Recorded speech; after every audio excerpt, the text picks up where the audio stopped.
Hi everyone, good to be back and render some poetry, planting poetry still from Plant Poetry of the Yerkat Poetry Festival.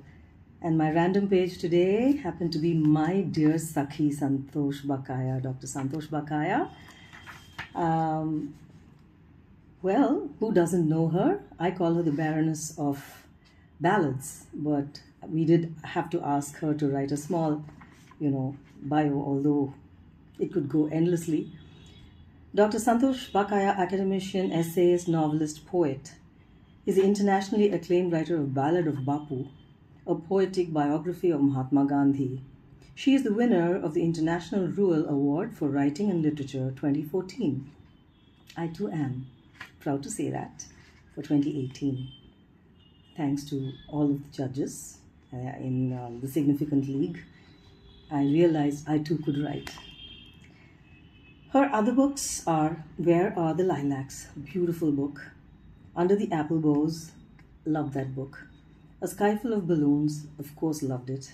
And Flights from My Terrace. They're all there lined up and I happen to read them and get myself so engrossed.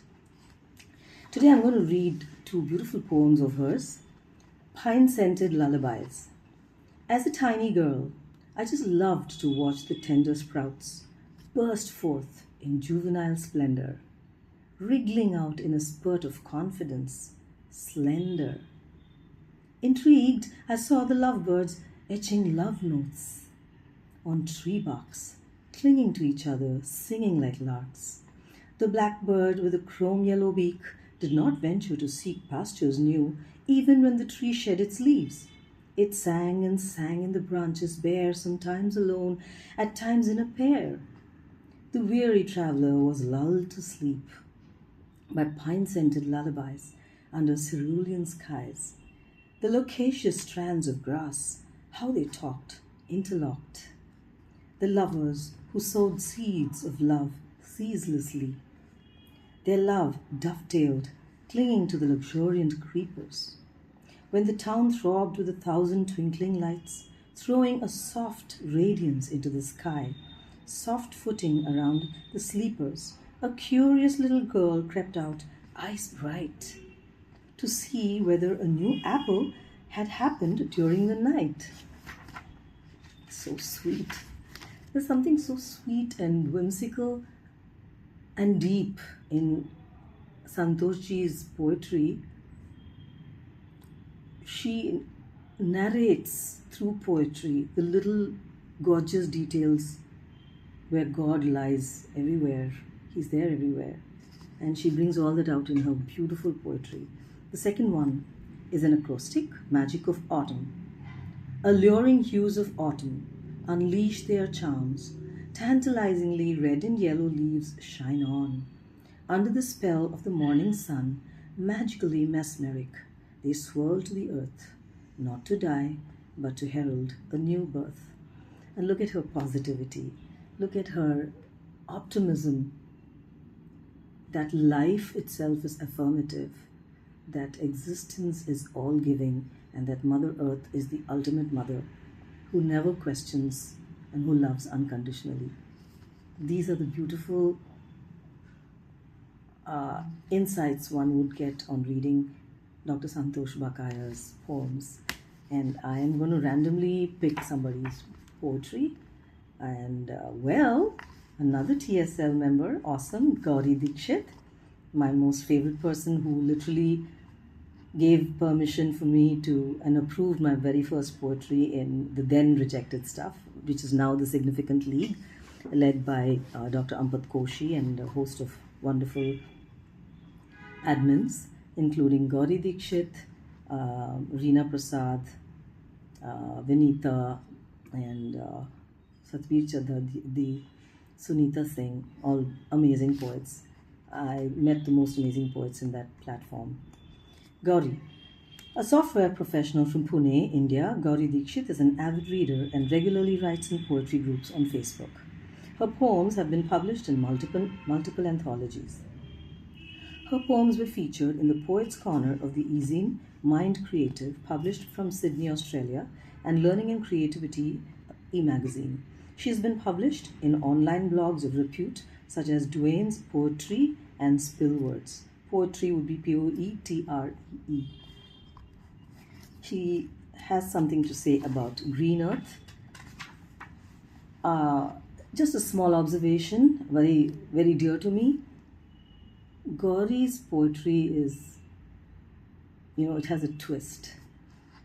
You want to go back and see the layers there, and suddenly you kind of realize, oh, is this what she's talking about?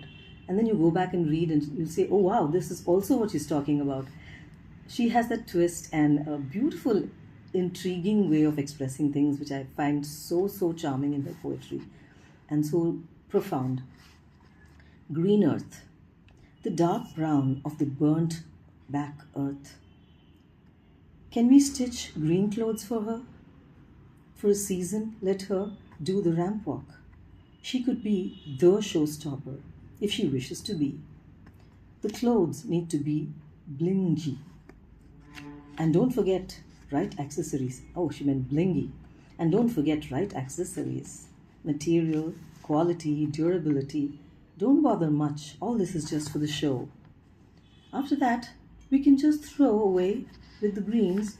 After all, it is just for a season. Otherwise, there is no reason. Green is just a color.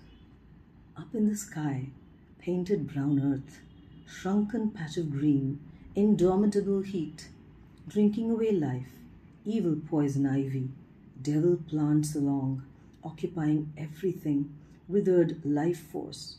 Never before was living such a big curse. Look at that. SOS, I mean, like it's a warning signal. It's a red alert that we just can't let her keep walking the ramp and just watching her wither away and wasted away because of our irresponsible attitude towards her. Mother Earth is to be cherished. And this is exactly why we wanted to start off with Earth as our first muse for the curation of the Yercaud Poetry Festival. And there were so many beautiful takes by such amazing poets, starting from the visually impaired and the autistic, the children on the autistic spectrum, very elderly and prolific poets too, and the upcoming poets. They all had something very different to say and very intense, and they wanted to take responsibility and not weaponize, but use their words in a very productive way for awareness of Green Earth. And I really thank Dr. Ampat Koshi for his beautiful blurb, and our dear Reena Prasad for her wonderful foreword, and this lovely, lovely, gorgeous cover page by Sufia Khatun. It was a total pleasure, absolute joy. I was delighted to read two poets today, both from the Significant League random pages. One, Dr. Santosh Bakaya, and our dear beloved Gauri Dikshit. I hope you enjoyed this session of my poetry reading of poetry from Plant Poetry of the Yercaud Poetry Festival. Hoping to see you soon. This is me, Gitanjali Dilip, from Salem, Tamil Nadu, India, signing off. Have a wonderful week ahead. Catch you soon. Bye.